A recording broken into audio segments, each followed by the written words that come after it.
Hello guys, welcome to our English talk show again. Today we are really privileged to have invited the prominent Chinese novelist, Miss Yan Geling, to be on our show. Hi, Miss. Hi. Welcome to our talk show. It's a real pleasure honored to be on your talk show. The honor is all ours. Yeah, could you first please say hi to your audience? Hi friends. Hi readers. Excellent. You know, as a prominent writer, can you share your experience with us? Usually, where do you get inspiration for your writings from? I'm a good listener to people's stories. I have many friends who like to tell me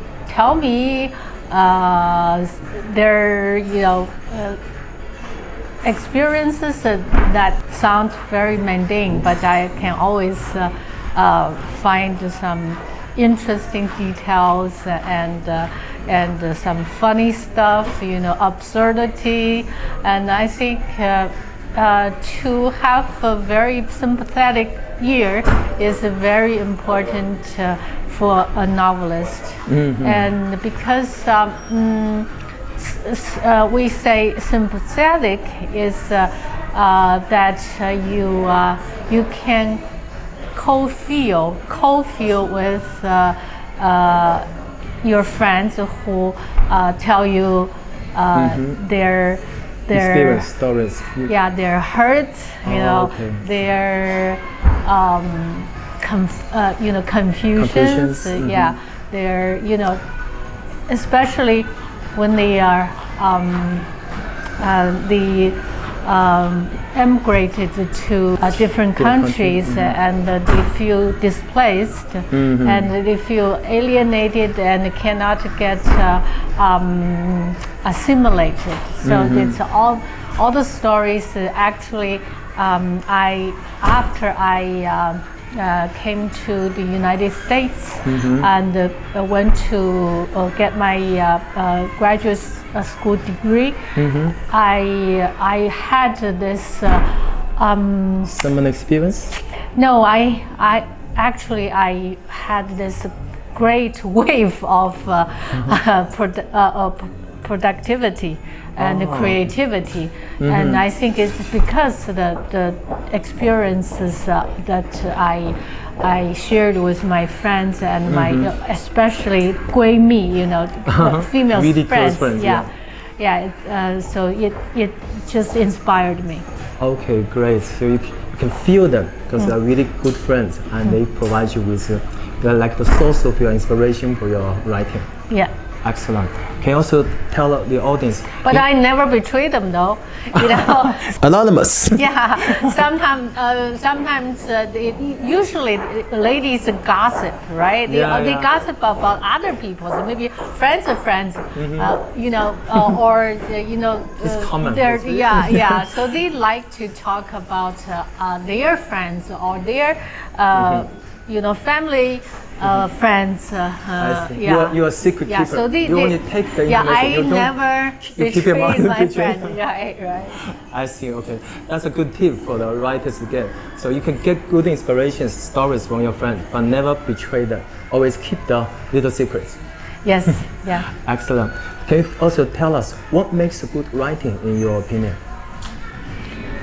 I think good writing is the simplest thing, which looks simple, sounds simple, but it's the most difficult is to get it right. To get it right. Easy. It's not the flowery. It's not fancy words and the big words. That normal people don't use any. It's pedantic words, and it's not that. It's just the words, the syntax is the most right, the most accurate. The most appropriate one. Yeah. So sometimes to use simple words to express profound idea, it's a real skill. Mm-hmm. Not everyone can grasp, can have. Yeah. We have seen many of your famous novelists that got adapted into movies, TV series. Now, there must be so many proud moments in your life. Can you share with your audience what has been your proudest moment in your life?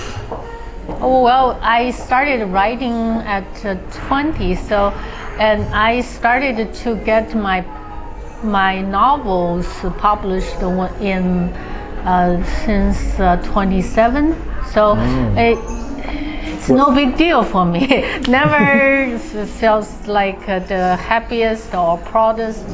The proudest moment is this moment. I write this sentence, I feel great. This sentence is better than I expected. So this is my happiest and proudest the moment. Yeah. So this is my holiday, and I would give myself a little treat. Or yeah. So when such a sentence is created, you then give a prize to yourself. Yeah. It come back to surprise me. You know, you surprise yourself. Yeah. Wow, excellent. Do you still remember in the first place, and when and on what occasion did you find your calling for writing, or your passion for writing? How did that happen? I think it's because of my genes. In your genes. My father was a writer and also a painter, and so I think mostly his library nurtured me, and the way of his life and his expressions nurtured me, not consciously but subconsciously. So I had the most freedom, more freedom than normal children to wander in his library. So he didn't prevent me from reading anything. Yes. So you could indulge yourself in reading. Yeah. You know, something that they considered erotic, right? So, but my father gave me free rein. Total freedom. Yeah, total freedom. And he himself is also a free thinker. He always doubts. You know, he always has doubts, and then that critical thinking. Yeah. And so I think that is the most important quality and legacy that I had from my father. He didn't think I would be a writer because I used to be a performer. I used to be a dancer. So nobody thought I would become one day a writer. And it was very unexpected. Unexpectedly, you discovered your multiple talents, not just in acting, but in writing as well. I was an awful actress, dancer. I was nervous. I was, I felt like, you were, you don't have much freedom. You don't really, I think my brain is much richer, when you're writing. Is to express myself, whereas my limbs and my body is limited because I didn't think I was the cut for dancing. But I loved the dancing. I loved all forms of art. Like I danced, so I could whole-bodily enjoy music. So you got a really artistic qualifications in you, and the best calling, the best quality you find in yourself is in the writing, in the field of writing. Right. Yeah. I don't know, maybe I could be a good scientist too, because I like experiments in many things, but I didn't have that background. My family wasn't. I see. That can make maybe a different area that will surprise you in the future. I don't know. It's too late.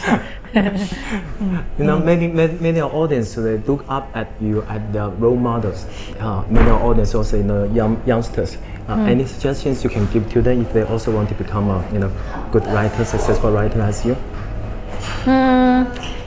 I think first you have to read as much as you could. I realize nowadays the kids don't read much. They read the school or what school assigned to them, but they don't really find joy in reading.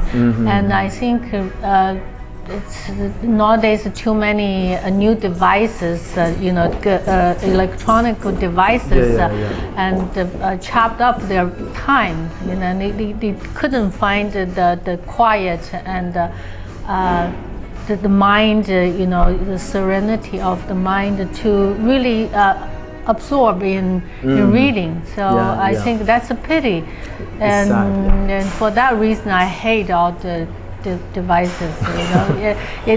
They're supposed to make us better human beings, but meanwhile they really make us less humane.